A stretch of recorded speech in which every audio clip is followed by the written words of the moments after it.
Hello friends, myself S N Mishra. मैं लेवल advisor हूँ। टाइम टू टाइम आप लोगों को जो स्टेचुटरी कंप्लायंसेस में, लेबर लॉज में जो चेंजेस होते रहते हैं वो बताता रहता हूँ, या जो भी स्टेचुटरी बेनिफिट्स हैं एम्प्लॉइज के फेवर में या एम्प्लॉयर के फेवर में, वो मैं आप लोगों को बताता रहता हूँ। अभी मैं आपको employees provident fund EPF and MP act, employees provident fund and miscellaneous provision act 1952 में रिसेंट चेंज नोटिफाई हुआ है। एक नोटिफिकेशन अभी 14 जून को निकला है, जिसमें जो ईपीएफओ ने पेंशन में, पीएफ में और ईडीएलआई में 3 नोटिफिकेशन निकाले। इन 3 नोटिफिकेशन में उन्होंने डैमेजेस के कंट्रीब्यूशंस को कम कर दिया है, स्ट्रेट फॉरवर्ड चेंज कर दिया है, उसमें चेंज कर दिया है। तो इसमें सबसे पहले तो हमें ये देखना होगा कि डैमेजेस जो हमारा इसके पहले का प्रोविजन क्या था और अब क्या प्रोविजन हो गया जो चेंज हुआ है। तो जैसे आप लोग जानते हैं कि ईपीएफ स्कीम 1952 में पैरा 32 में प्रोविजन है कि अगर कोई भी एम्प्लॉयर पीएफ का पेमेंट डिले करता है, मींस अगर किसी भी महीने का पीएफ का पेमेंट, आप लोगों को पता है, अगर मान लीजिए फरवरी महीने का पीएफ का पेमेंट है तो 15 मार्च तक जमा हो जाना चाहिए।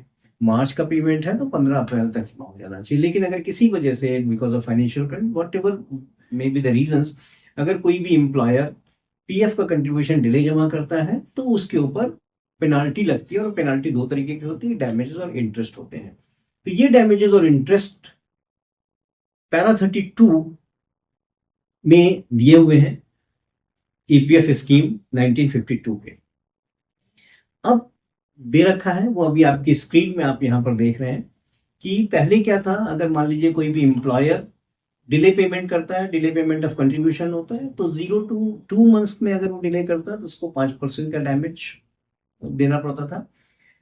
और अगर 2 to 4 मंथ्स का होता है तो देन 10% का डैमेज वहां पे लगाया जाता था। अगर 4 to 6 मंथ का है तो वहां पे 15% का डैमेज, और लाइक वाइज अगर 6 मंथ्स एंड अबव है तो 25% का damage PF department levied the damage like wise.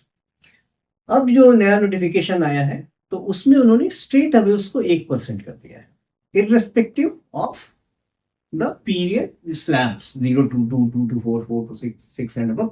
1% per month का स्ट्रेट अवे उन्होंने कर दिया। आपके स्क्रीन पे देखिए नया नोटिफिकेशन भी दिखाई दे रहा है कि उसमें इन्होंने क्या चेंजेस किए, उस पैरा को सब्स्टिट्यूट करके नया पैरा दिखाया है। अब इसमें किस तरीके के चेंजेस हुए, एम्प्लॉयर को इसमें फायदा है, नुकसान है, एम्प्लॉयर के लिए उस पर क्या इम्पैक्ट पड़ रहा है, उसके लिए मैंने आप लोगों के इजी अंडरस्टैंडिंग के लिए मैंने एक इसको कंपैरेटिव स्टडी बनाई है। वो कंपैरेटिव स्टडी देखिए आपके स्क्रीन पे सामने है, it is visible on your screen.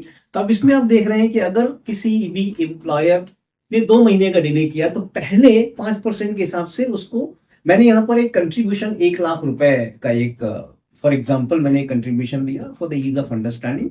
तो अगर मान लीजिए 1 लाख का पीएफ कंट्रीब्यूशन है तो उसके ऊपर जो डैमेजेस हमारे बनेंगे वो 5% बनेंगे। 833 रुपए यहाँ पर हमारे 5% का डैमेज अमाउंट है। बट जबकि हम न्यू रेट पे जब जाएंगे 1% पर मंथ, चूंकि 2 महीने का है तो इसलिए 2000 रुपए आ जाता है। लाइक वाइज 2 से 4 महीने में अगर हम चलते हैं तो यहाँ पे 10% पर एनम के हिसाब से आपका 3333 रुपए, और नए रेट में it comes down as 4000 rupees, ये हमारा बढ़ जाता है। यहाँ पर 4 to 6 मंथ में जब हम कंपेयर करेंगे तो यहाँ पर 15% पर एनम के हिसाब से 7500 है, और नए रेट के हिसाब से ये 6000 हो जाता है। लाइकवाइज एक्सीडिंग 6 मंथ्स की जब हम बात करेंगे तो यहाँ पर 25% पर एनम के हिसाब से 25,000 रुपीज का डैमेज हमें देना पड़ता है। जबकि हम नए रेट पे अगर हम बात करते हैं तो 12,000 रुपए का देना पड़ता है। तो आप यहाँ पे इस टेबल से आप समझ सकते हैं कि जैसे जैसे हमारा डिले डेज बढ़ते जा रहे हैं वैसे वैसे ओल्ड वर्सेस न्यू हमारा जो है फाइनेंशियल लायबिलिटी या जो हमारा डैमेजेस हैं वो कम होते जा रहे हैं। तो जब हम इसमें, चूंकि इंटरेस्ट का रेट चेंज नहीं किया गया इसलिए मैंने इंटरेस्ट सेम रखा है। तो यहाँ पर अगर हम बात करते हैं, आप देखिए टेबल में आप देख रहे होंगे, अगर 2 महीने का है तो टोटल पेनाल्टी, इंटरेस्ट और डैमेजेस मिलाकर 2833 है, वेरएस न्यू रेट पे it comes at 4000 rupees. Likewise, between 2 months to 4 months, it is 7,333, and as per new rate, it becomes 8,000 rupees.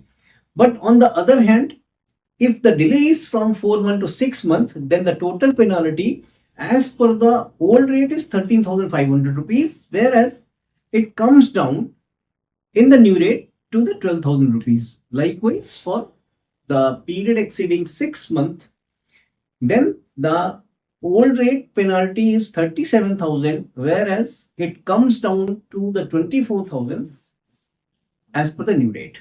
तो यहाँ पर आप देखेंगे कि पहले दो महीने और 4 महीने में it is greater than the previous, but जब हम 6 महीने तो 4 से 6 महीने या 6 महीने के ऊपर जाते हैं तो ये lower than the previous rate हो जाता है. बट इट डजंट मीन कि जो है हमें उसका वेट करना, चूंकि हमें वो लोअर और प्रीवियस के चक्कर में ना पड़ के हमें जितनी जल्दी हो सके हमें उसको जमा कर देना चाहिए, टाइम से जमा कर देना चाहिए, अदरवाइज ये पेनाल्टी है. बट ये पर्पस जो मुझे लगता है वो ये है कि for the ease of doing business के पॉइंट ऑफ व्यू से एक स्ट्रेट अवे उन्होंने 1% पर एनम का यहाँ पर एक डैमेज का रेट फिक्स कर दिया ताकि इस तरीके के कैलकुलेशन से बचा जा सके. तो now my recommendation is to adhere and try to avoid the delay payment in the PF contribution. तो आई थिंक आप लोगों को ये समझ में आया होगा. In case of any query, in case of any assistance, you please note down your query to the link placed below. Thank you very much.